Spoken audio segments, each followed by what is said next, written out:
Welcome back to Muxo Realty and Mortgage Insider. I'm your host, Brianna Muxo, and today we're tackling one of the biggest questions in real estate. Should you buy a home now or should you wait? I'm joined by someone who's been guiding home buyers through the decision for over 30 years, my dad and broker, Albert Muxo. Dad, thanks for being here. So, what's the biggest change you've seen in buyers from when you first started to right now? Well, when I first started, my first sale was in 1990, and we're talking about a home price at that time that was $57,000, and today is worth over $700,000. Wow. But the interest rates, I had the buyer was at 13.5%.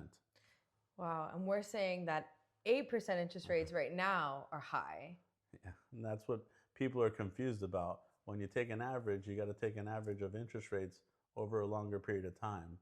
So I've seen the variation between interest rates rising and market slowdowns to where when interest rates drop, we have an increase in property prices.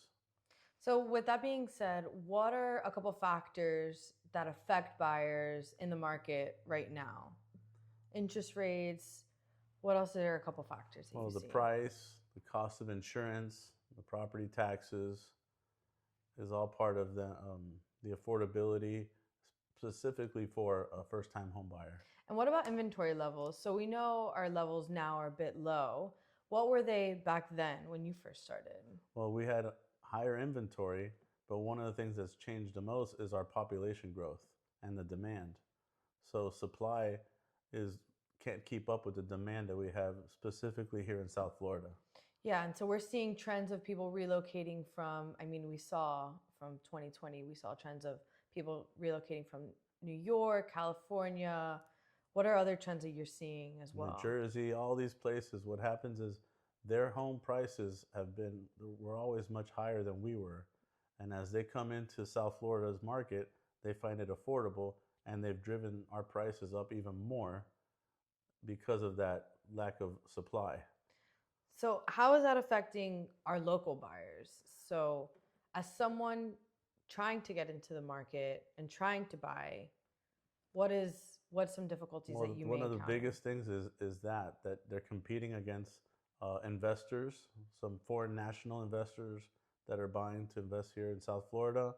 All these people coming in from other states, and so what it does is the local, born and raised South Floridian has a very difficult time competing with some of these new buyers coming into our market.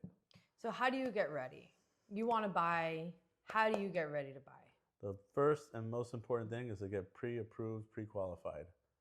Many times I'll, from the beginning, sit down with the buyer, ask the important questions to make sure that they are ready to buy now. Because most people start looking and don't begin the process where you need to know exactly what you can afford, so what to look for, and then narrow it down by location and your needs. So, what do we tell someone who is telling us they want to wait, that they're waiting for interest rates to drop, or maybe they are financially ready or hesitant to get into the market? Well, I would say if they're ready to buy and you're already qualified, definitely buy now. Because if you're waiting for interest rates to drop, what we expect is as the rates will drop, prices will go up and demand will go up again. So it'll continue to raise the price of the home.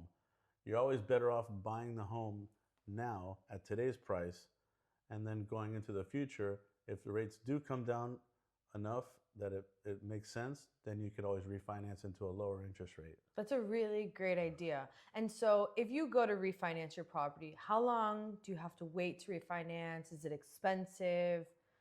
Talk me a little bit through that. Well, typically you want to have that for at least the first 2 or 3 years, and that's what it will take to see a change in interest rates that's worth refinancing. For example, if you close today at an 8%, anything 6% or under is worth doing the refinance because you will have some closing costs. Okay.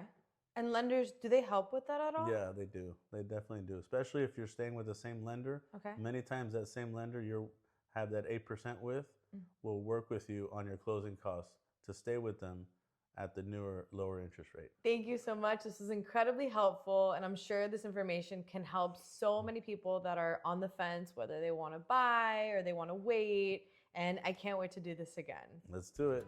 If you'd like to discuss your specific situation, you can reach us at muxorealty.com. Don't forget to like, subscribe, and hit that notification bell to stay updated with more real estate tips and advice. See you in the next episode.